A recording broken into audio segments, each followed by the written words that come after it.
The Lord be with you. And with your spirit. A reading from the Holy Gospel according to Matthew. Glory to you, O Lord.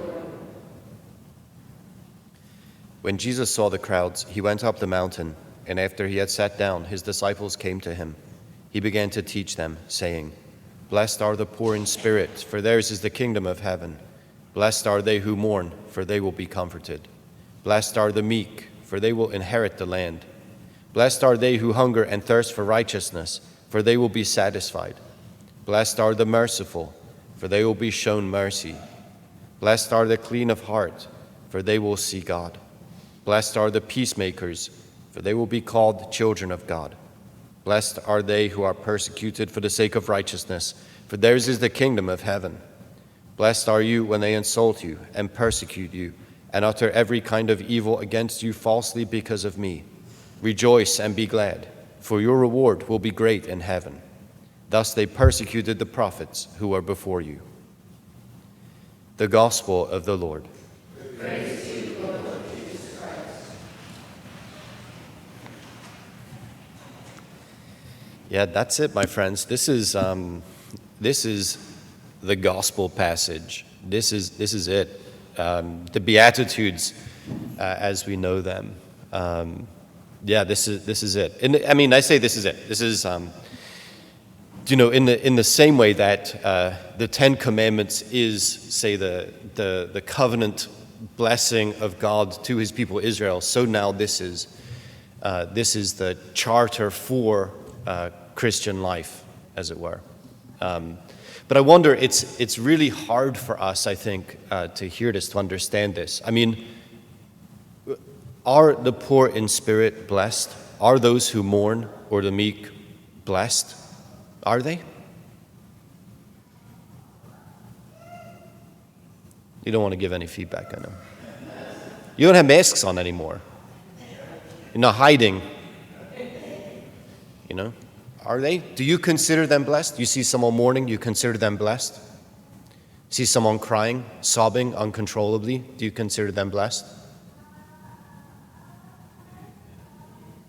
It might depend, but I think you're likely to say no. You're likely to feel bad for that person. You're likely to go over them and try to console them. It's not. I don't think it's something that you'd want to see continue for perpetuity. You might think, well, they're in a bad way right now, but I really hope that something better comes their way. So I don't know that we can. If we were to consider it a blessing, then would I want that for everybody right now? Now you might be mourning now because you realize this guy's in a mood today, right? Like, we're in trouble. We're in trouble. This guy's in a mood today, right? But anyway, and I don't feel bad for that. So maybe I am living into the Beatitudes as well as I can. No, the reality is that Jesus is making a very strong claim here about the world. And I don't know that. No, that's fine.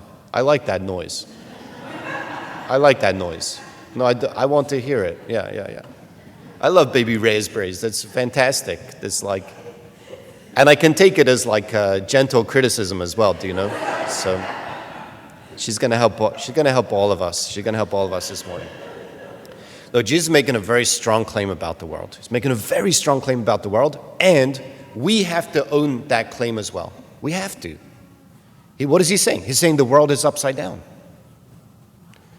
But you don't live with that working assumption, which is why you either complain or you're tempted to complain about things. Because you don't live with the reality that the world is upside down. And if you don't live with that reality, then you can't claim for yourself what God's solution is. God's solution is Jesus. Right? God's solution is making his way, Jesus making his way into a world of new possibility, of faithfulness to God, building a civilization of love, and our following him, so that we get to be part of his turning the world right side up mission. The world is upside down. Which is why Jesus will say, blessed are the poor in spirit, there's the kingdom of heaven. Blessed are they who mourn, they will be comforted. Woe to you who are happy, because you're profiting from a world that's upside down. If you're content now, you're happy now,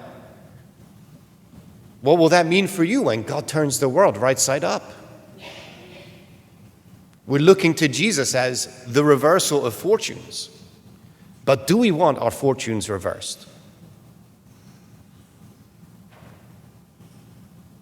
I don't know, I get images in my head, right? So, like Mother Teresa is popping into my head now. Who was more blessed than she? But do we want to follow her? Who's this guy? Do you know Good Counsel Homes? Chris Bell. Does anybody know Chris Bell? Yeah. Guy's a saint. He has nothing. Except whatever it is, how many homes he runs for. What is it? Is it for unwed mothers? What is he? It is, yeah. Yeah, he's giving his whole life away. He's giving his whole life away. He's poor. He has nothing. He's a saint. He's turning the world right side up. Do you want that or not? That's the question. This is intense stuff. Jesus, Sermon on the Mount, the Beatitudes. It's intense stuff. And, we get the kicker, we get the sense of what's going on here at the end, right?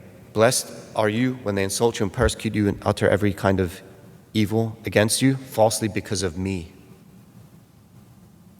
What does it mean? What does it mean? It means that we have it really easy. We've got a simple road to walk. I mean, it's straightforward. It's as challenging as it comes because it's very clear. We have to follow Jesus. And nothing else matters. But like I said, Jesus is making a strong claim here about the state of the world. Are we looking for our happiness in this world? The world that you're really keen to complain about? Are we really looking for happiness in this world? I just want to carve out my space so that I'm comfortable, my needs are met, so on and all the rest. Is that what we're doing? We're wasting our lives. We're wasting our lives and the gifts that God is giving us. Right? But today, again, he's setting us on his course. This is not a condemnatory homily. Do you know? This is like opening the door so that we can have life homily. Because we have to do it. It's not enough to seem as though we're Christians. We have to be Christians in name and in truth. And it means that we follow Jesus. We give our whole heart, our whole life to him every day. And our whole life, meaning everything we have. It's all his. It's all his. You don't have anything. You don't get to take anything with you. Right? We're living into God's new age as we give ourselves to Jesus, as we follow him into God's new age. That's where the store of heaven opens up for us. Are we investing in that? Or are we investing in this? And I'm not saying that God's good creation doesn't demand stewardship. It absolutely does. But stewardship that comes as an overflowing of our love for God. Really as an overflowing of his love for us, taking root in us, right? And flowing out through us to every corner of his creation. We got work to do, my friends. We got work to do. So next time we're thinking, like the world's not good, or I'm not getting what I want, or things are not going the right way, whatever. Remember, Jesus already claimed that ground. The world is upside down. And he's putting it right side up. And he's calling you to follow him to do the same.